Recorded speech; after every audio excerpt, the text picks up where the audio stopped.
ஜென்ம ஜென்மோ ஜென்மி ஸ்ரீச்சரண் ஸ்ரீ பாக்ய சாய். அனைவருக்கும் சாய் சுப நமஸ்காரங்கள். நிலக்கோட்டையிலிருந்து சாய் உமேஷ்.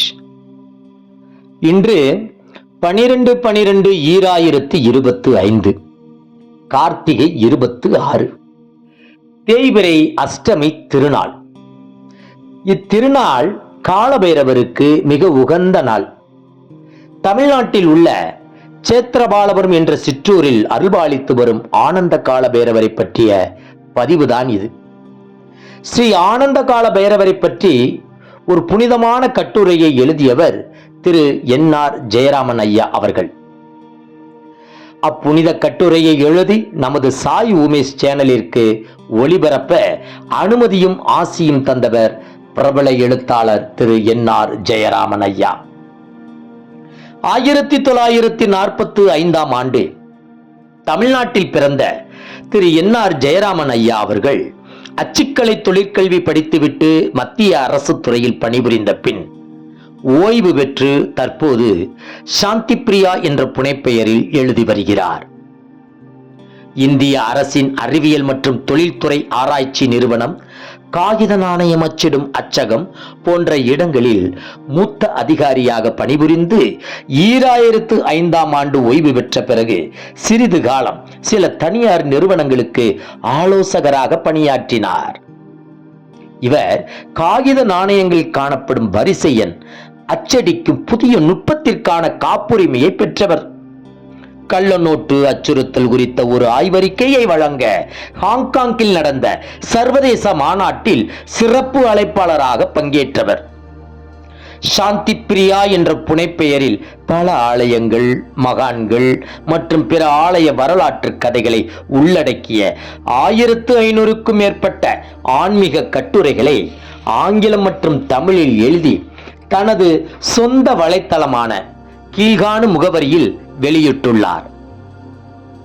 பல்வேறு வலைத்தளங்களுக்காக 2500க்கும் மேற்பட்ட பக்க ஆங்கில கட்டுரைகளை தமிழில் மொழிபெயர்த்துள்ளார். இவர் எழுதிய சில புத்தகங்கள் ஆன்மீக அறிவை பரப்புவதில் ஈடுபட்டுள்ள சில குழுக்களால் வெளியிடப்பட்டுள்ளன. மேலும் சில விரைவில் வெளியிடப்பட உள்ளன. அச்சுக்கலை பயிற்சி மாணவர்களுக்கு உதவ கீழ்காணும் வலைத்தள முகவரியில் கட்டுரைகள் மற்றும் கேள்வி பதில்களை வெளியிட்டு வருகிறார். மதிப்பிற்குரிய ஐயா திரு என்.ஆர். ஜெயராமன் என்கிற சாந்தி பிரியா ஐயா அவர்களுக்கு சாய் உமேஷ் சேனல் நன்றி தெரிவித்துக் கொள்கிறது.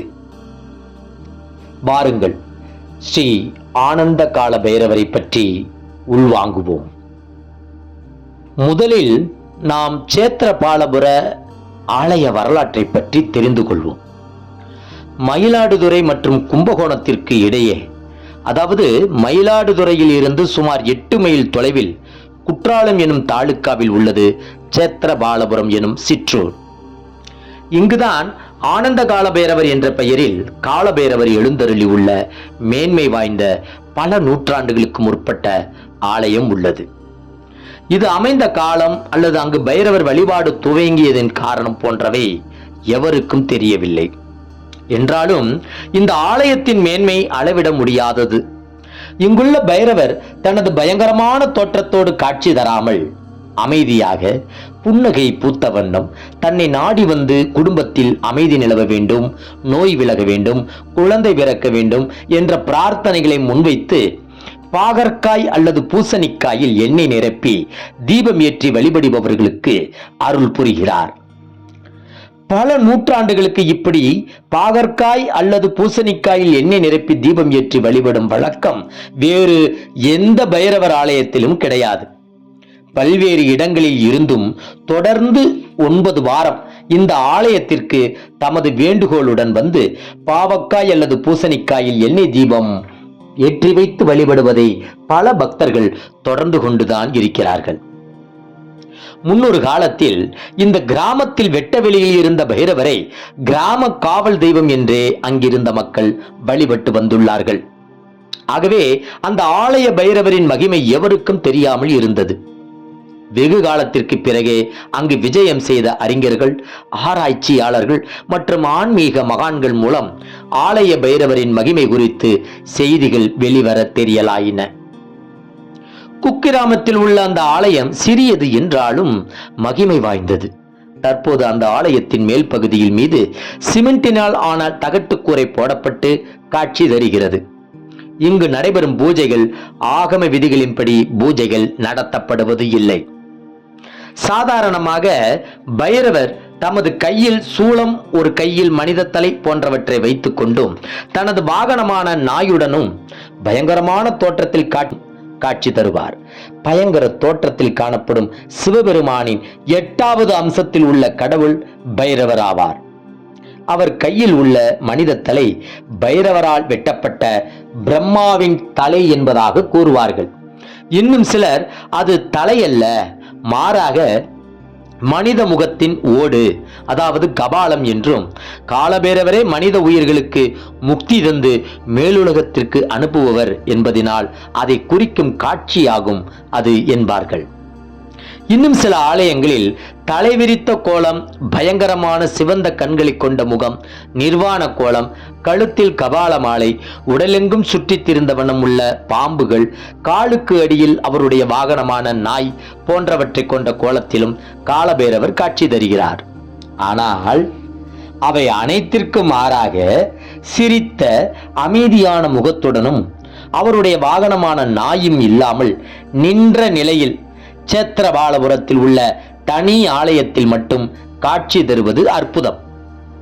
பெரும்பாலான ஆலய தூண்களில் அல்லது சன்னதி சுவற்றின் பின்புறத்தில் அமைக்கப்பட்டுள்ள சின்ன அறை போன்ற பகுதியில் பைரவரின் சிலைகளும் உருவங்களும் காணப்படும்.